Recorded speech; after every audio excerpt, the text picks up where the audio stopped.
WhatsApp guys, welcome back to our channel. तो कैसे हैं आप सभी लोग? आई होप कि आप सभी लोग भाई बहुत ही ज़्यादा अच्छे होंगे। तो मेरा नाम है प्रबोध पांडे और मैं आप लोगों के लिए ला चुका हूँ आपके इकोनॉमिक्स का अगले चैप्टर, मतलब जो चैप्टर हम लोग कर रहे थे उसका part 2, that is circular flow of income. तो जैसा कि मैंने आप लोगों को बोला था यार पिछले लेक्चर में इकोनॉमिक्स के कि यार कि मैं ऐसा करूँगा कि मैं ना पीपीटी ले आऊँगा अगले वाले लेक्चर में, ताकि आप लोगों को ग्राफिक्स से ज़्यादा अच्छे से समझ आ पाए। ठीक है, तो चलो यार बिना किसी देरी के शुरू करते हैं। And before starting I would like to mention यार कि ये जितना भी मैंने आपका सिलेबस कवर करवाया है ये आपके जामिया मिलिया इस्लामिया के एंट्रेंस में तो ज़रूरी है ही है। सीयूईटी में भी मोस्ट इम्पॉर्टेंट है। सीयूईटी में अभी मैं धीरे धीरे करके जैसे ही आपका पूरा सिलेबस ख़त्म हो जाएगा मैं आपके लिए एमसीक्यूज़ ले आऊँगा, पीवाईक्यूज़ ले आऊँगा, ताकि आप लोगों को अच्छे से और आइडिया पड़ पाए। ठीक है, तो बस यार यही कहना था कि सारे एंट्रेंसेस के लिए बहुत ही इंपॉर्टेंट है, क्योंकि स्टैंडर्डाइज सिलेबस आता है तो ये तो पक्का ही आना है जो मैं आप लोगों को करवा रहा हूँ। तो चलो बिना किसी देरी के अब शुरू करते हैं। आई एम सॉरी, मेरी नाक बंद है। तो हम लोगों ने पिछले लेक्चर में क्या पढ़ा था यार? हम लोगों ने पिछले लेक्चर में काफ़ी इंपॉर्टेंट चीज़ें करेक्ट समझ लिए थे यार कि सर्कुलर फ्लो ऑफ इनकम क्या है ना? Real flow, money flow, fund एक हमने पढ़ा था, that was depreciation reserve fund, है ना? टाइप्स ऑफ इन्वेस्टमेंट वगैरह हमने करा था, और फेजेस भी पढ़े थे हम लोगों ने। ये पढ़ा था यार कि मैक्रो इकोनॉमिक्स क्या है ना? ये सब हमने पढ़ा था। तो चलो आज उसके आगे की हम लोग थोड़ी सी और बात कर लेते हैं कि एक ऐसी इकॉनमी जिसमें एक इंटीग्रेटेड सिस्टम होता है, किसका? प्रोडक्शन का, एक्सचेंज का और तो और कंजम्पशन का।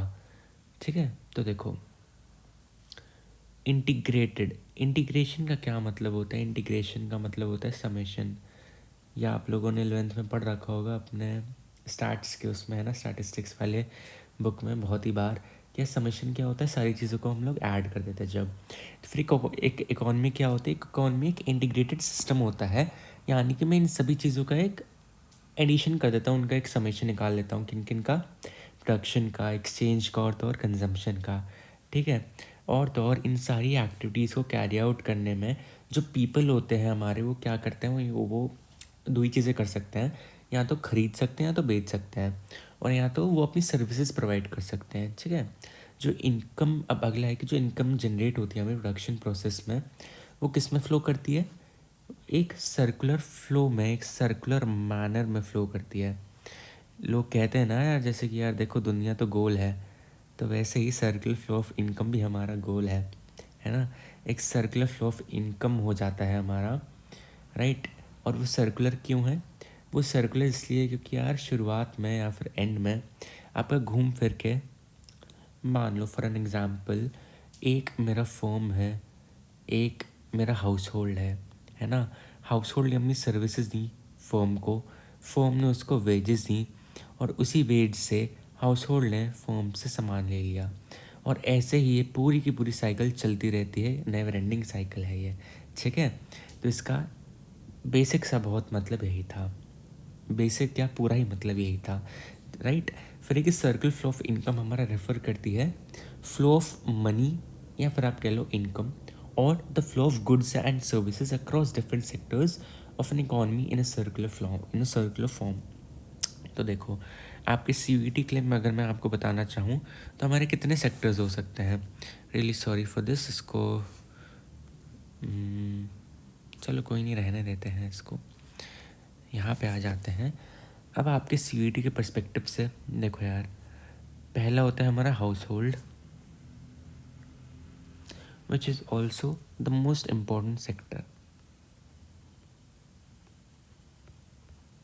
House hold, the second one is firm, the third one is government. ये सारी आपके ना सेक्टर्स हैं। And the fourth one is rest of the world. और यहीं पे ही हमारी एक छोटा सा टॉपिक आ जाता है, वो मैं आपको बता देता हूँ क्योंकि सीवीटी में आ जाता है कि यार ओपन इकॉनमी और क्लोज्ड इकॉनमी क्या होती है।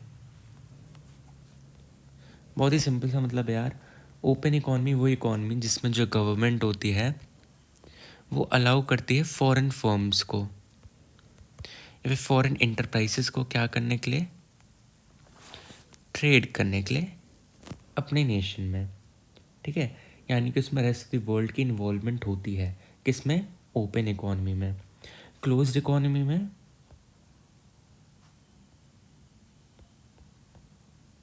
क्लोज्ड इकोनॉमी में क्या होता है, क्लोज्ड इकोनॉमी में बेसिकली एक क्लोज्ड इकोनॉमी होती है जिसमें आज जो रेस्ट ऑफ द वर्ल्ड है या फिर आप मान लो कि जो फॉरेन इंटरप्राइजेज हैं वो हमारी अलाउड नहीं होती हैं। और क्यों नहीं होती हैं, क्योंकि ये बेसिकली क्या हुआ था, अगर मैं इंडिया का भी एग्जांपल लूँ तो फिर इकोनॉमिक रिफॉर्म्स हुए थे हमारे 1991 में, आप लोगों ने पढ़ रखा होगा ये। मैं इसके हिसाब से आपको क्लोज इकोनॉमी समझा देता हूँ। तो 1991 में जाके हमारे क्या हुए थे, इकोनॉमिक रिफॉर्म्स हुए थे। क्यों, क्योंकि इंडिया ने वर्ल्ड बैंक से लोन मांगा था एंड लोन के बदले में वर्ल्ड बैंक ने कुछ कुछ अपनी शर्तें रख दी थी इंडिया के सामने। उसमें से ये शर्त थी यार कि आप लोगों को अपना मार्केट खोलना पड़ेगा, you will have to expand your market. Expand कैसे करेंगे आप अपना market, by allowing the foreign firms, by allowing the foreign enterprises to trade in India, ठीक है। तो उसके पहले हमारी क्या इकॉनमी थी, क्लोज्ड इकॉनमी थी। तो इंडिया क्या करता था, अपनी जो छोटी मोटी जो फर्म्स थी, है ना, वो बेसिकली क्या करता था, गवर्नमेंट बैक्ड कुछ फर्म्स होती थी, कुछ गवर्नमेंट बैक्ड ऐसे फर्म्स होती थी जिनको जो भारत सरकार थी वो फंडिंग प्रोवाइड करती थी और उसी से वो पूरा देश चलाने की कोशिश करती थी। तो क्या होता था, एक सेफ हाउस मिलता था उन छोटी छोटी एंटरप्राइजेस को जो भी नई आगे खुलती थी। कैसे मिलता था यार, क्योंकि आप लोगों के पास कोई फॉरेन कंपटीशन नहीं है, तो फिर जो लोग हैं उनके पास भी लिमिटेड चॉइसेस है, लिमिटेड चॉइसेस और आपका जो कंपटीशन होता है वो भी रिलेटिवली कम हो जाता है। क्योंकि यार अगर एक बार आपका इकॉनमी ओपन हो गई, एक बार आपकी इकॉनमी खुल गई और फॉरेन इंटरप्राइजेस अंदर आना चालू हो गए, फिर तो आपका सस्टेन करना बहुत ही ज़्यादा मुश्किल है। इसलिए फिर 1991 के बाद क्या देखा गया, यार इंडिया में जो काफ़ी सारे जो बिजनेसेस थे वो बंद होना चालू हो गए। क्यों, क्योंकि यार समझ पा रहे होगे आप लोग, क्योंकि वो सस्टेन नहीं कर पा रहे थे इतने अच्छे क्वालिटी के सामने, मैं कहूँगा, राइट। तो इसमें बस इतना यही था। आगे बढ़ते हैं हम लोग, आगे आप लोग आ जाओ यहाँ पे, ये काफ़ी इम्पोर्टेंट है ये ना, आपके जब मैं न्यूमेरिकल्स करवाऊँगा तब उसके लिए बहुत ही ज़्यादा इम्पोर्टेंट है। तो देखो 3 यहाँ पे मैंने बॉक्सेस लगाए हैं, 3 मैंने यहाँ पे आपके फेजेस को डिपिक्ट करा है। पहला क्या है हमारा, पहला है हमारा प्रोडक्शन फेज़। प्रोडक्शन फेज़ में क्या होता है, जब भी कोई फर्म प्रोड्यूस कर रही होती है कुछ भी, तो हमारा कहलाता है प्रोडक्शन फेज़। प्रोडक्शन फेज़ में क्या होता है, जनरेशन होती है हमारी इनकम की। कैसे जनरेशन होती है इनकम की, कि जो हाउस होल्ड होता है वो अपनी सर्विसेज प्रोवाइड करता है फर्म को, तो उससे हमारी इनकम जनरेट होती है, प्रोडक्शन होती है, राइट। फिर हम लोग आते हैं इनकम फेज़ पे। Income phase is also known as distribution of income. Distribution of income का मतलब ये है कि आपको अपनी फैक्टर्स ऑफ सर्विसेज के बीच में जो आपकी इनकम है उसको आपने बांट देना है।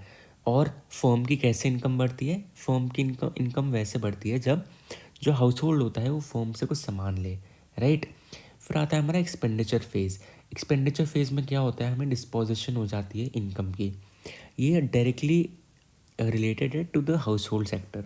कैसे, क्योंकि आपने एक्सपेंडिचर करा तो फिर आपकी जो इनकम जो डिस्पोज होगी, इनकम थी जो आपकी चली गई किसके पास, फर्म के पास, राइट। फिर यहाँ पे यही है कि in different phases of circular income के थ्रू जो इनकम जनरेटेड होती है जो प्रोडक्शन यूनिट्स में ऑफ एन इकॉनमी, वो वापस पहुंच जाती है प्रोडक्शन यूनिट्स पे और एक सर्कुलर फ्लो वो कंप्लीट कर लेती है। तो इसमें बस इतना ही था यार, काफ़ी कंसेप्चुअल है, काफ़ी थ्योरी बेस्ड है। तो फिर मेक श्योर कि आप लोगों को इसको अच्छे से बाय हार्ट याद करके जाना। आगे बढ़ते हैं। There are 2 types of circular flow. 2 type के सर्कुलर फ्लो हैं यार, मनी फ्लो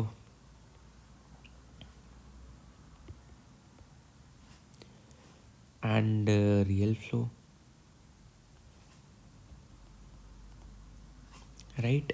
मनी फ्लो कब होता है, मनी फ्लो तब होता है जब एक जो हाउस होल्ड होता है वो फर्म को मतलब मॉनिटरी बेसिस पे अपनी सर्विसेज प्रोवाइड करता है, ठीक है। फॉर एन एग्ज़ाम्पल एक फैक्ट्री है मेरी और उस फैक्ट्री में काफ़ी सारे लेबर्स हैं। मान लो ये है मेरी फैक्ट्री है और इसमें बहुत सारे लेबर्स हैं, ठीक है। तो जो लेबर्स हैं सारे, ये मॉनेटरी बेसिस पे अपनी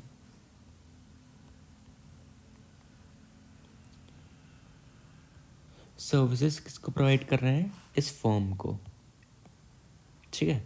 और वो मॉनेटरी बेसिस कैसा हो सकता है, सैलरी हो गई, वेजेस हो गया, rent, interest and all that, ठीक है। बस यही सब होता है। एंड रियल फ्लो में क्या होता है, रियल फ्लो हमारा तब होता है जब आप क्या करते हैं, आप अपनी सर्विसेज प्रोवाइड करते हैं किन बेसिस पे, थ्रू फिजिकल लेबर इटसेल्फ, ठीक है। तो यही था, मैंने आपको पिछले लेक्चर में भी बताया था, money flow and real flow, ठीक है। जो रियल फ्लो होता है वो हमारा क्या एक्सप्लेन करता है, वो एक्सप्लेन करता है हमारा फैक्टर ऑफ सर्विसेज जो हाउस होल्ड्स देती है हमारी फर्म्स को, और तो और वो flow of goods and services भी जो प्रोड्यूस करता है, कौन प्रोड्यूस करेगा, फर्म टू हाउस होल्ड, ठीक है। इसलिए हम लोग उसको फिजिकल फ्लो भी बोलते हैं। किसको हम लोग फिजिकल फ्लो बोलते हैं, फिजिकल फ्लो बोलते हैं हम लोग रियल फ्लो को, ठीक है। एंड मनी फ्लो मैंने आप लोगों को बताया था, नॉमिनल फ्लो भी बोलते हैं। तो इसमें बस इतना ही था, एक था हमारा मनी फ्लो, एक था हमारा रियल फ्लो, ये आप लोग अच्छे से करके जाना, आएगा, पक्का आएगा। देन हमारा product flow, it is also known as output flow और रियल फ्लो। एक नाम है आपका ये किसका, रियल फ्लो का, CVT में आ चुका है तो करके जाना प्लीज़ अच्छे से। It refers to the flow of factor services and the flow of goods and services. It consist of factor flow, flow of factor services and product flow, flow of goods and services, जैसा मैंने आपको अभी बताया। आगे बढ़ते हैं, there are two types of circular flow.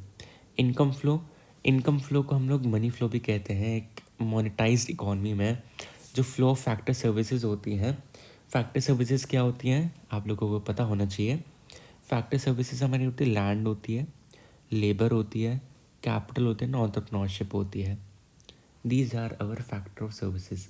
तो जब भी कोई आपसे पूछे कि यार फैक्टर ऑफ सर्विसेज क्या क्या है, तो फिर आप लोग बता रहे हैं लैंड है, लेबर है, कैपिटल और तो एंटरप्रेन्योरशिप है। आगे बढ़ते हैं, it generates money flow in the form of factor payments, ठीक है, जो हमारा फॉर्म लेता है किसका, इनकम फ्लो का। तो फिर जो एक्सपेंडिचर होता है, अब आप लोग यहाँ पे देखना, जो एक्सपेंडिचर होता है हमारे गुड्स एंड सर्विसेज पे, वो किसका रूप ले लेता है, एक्सपेंडिचर फ्लो का, ठीक है। ये आप एक्सपेंडिचर मेथड से भी हम लोग करेंगे अभी आगे चल के, तो स्टे ट्यून्ड। और तो और यहाँ पे ये भी लिख रखा है कि दोनों के दोनों जो income as well as expenditure है वो हमारे फ्लो करते हैं एक सर्कुलर मैनर में, इन एन अपोजिट डायरेक्शन, ठीक है। Quite important and quite easy as well. तो यहाँ पे अब आप लोग देख सकते हैं, मैंने एक, आई एम सॉरी अगर ग्राफिक्स क्लियर नहीं होते हैं, बट आप लोग समझ पा रहे होंगे। ये है हमारा हाउस होल्ड है, ये है मेरा फ्लो फॉर्म, सॉरी। तो यहाँ पे हाउस होल्ड ने दिए फैक्टर्स ऑफ प्रोडक्शन और फॉर्म्स उनको डायरेक्टली प्रोवाइड करती गुड्स एंड सर्विसेज। ऐसे होता है हमारा क्या, रियल फ्लो। रियल फ्लो में यार देखो आपके ना मॉनेटरी बेसिस पे नहीं होता है। मैं बार्टर सिस्टम नहीं कहना चाहूँगा एग्जैक्टली, बट पहले के ज़माने में ऐसा हुआ करता था, जैसा ये होता है रियल फ्लो। अब मनी फ्लो आ चुका है हमारा, क्या होता है, फैक्टर ऑफ पेमेंट्स हमारा क्या, फर्म हमें प्रोवाइड करती है, फर्म पैसा देती है सर्विसेज का, एंड जो हाउस होल्ड होता है वो एक्सपेंडिचर कर लेता है, वो उन्हीं पैसों से उसी फर्म से सामान ले लेता है। तो ऐसे हमारा एक सर्कुलर फ्लो ऑफ इनकम पूरा एक कंप्लीट होता है, और इसी को ही हम लोग कहते हैं सर्कुलर फ्लो ऑफ इनकम, ठीक है। आगे देखते हैं अब हम लोग क्या सिग्निफिकेंस क्या है सर्कुलर फ्लो ऑफ की, सर्कुलर फ्लो की। सबसे पहला है नॉलेज ऑफ इंटरडिपेंडेंस। जो सर्कुलर फ्लो का जो मॉडल है वो हमें हेल्प करता है समझने में यार कि इंटरडिपेंडेंस क्या है, अलग अलग फैक्टर्स ऑफ इकोनॉमी का एक दूसरे पे, जैसे कि यार प्रोड्यूसर एंड हाउस होल्ड्स में वो इंटरडिपेंडेंस बनाता है। साइज ऑफ नेशनल इनकम, जो मैग्नीट्यूड होता है हमारे सर्कुलर फ्लो का, वो डिटरमाइन करता है यार कि हमारी साइज़ क्या है, किस चीज़ का साइज़ क्या है, हमारा नेशनल इनकम का क्या साइज़ है।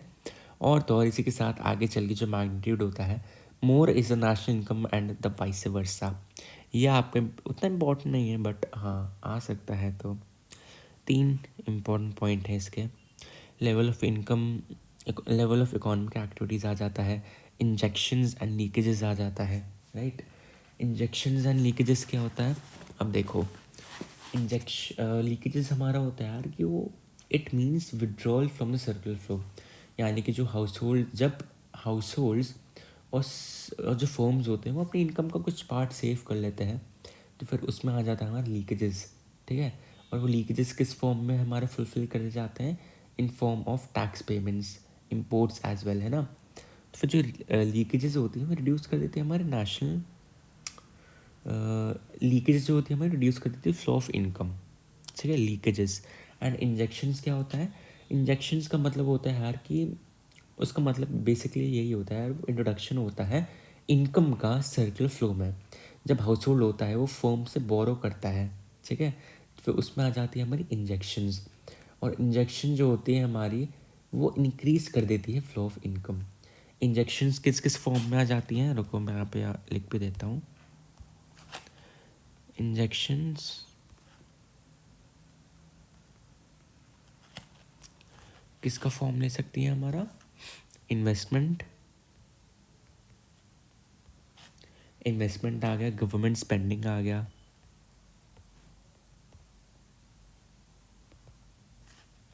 राइट। और क्या आ गया, और आ गया हमारा एक्सपोर्ट्स आ गया। और जो लीकेजेस होती हैं, लीकेजेस में हमारा बस टैक्स आता है,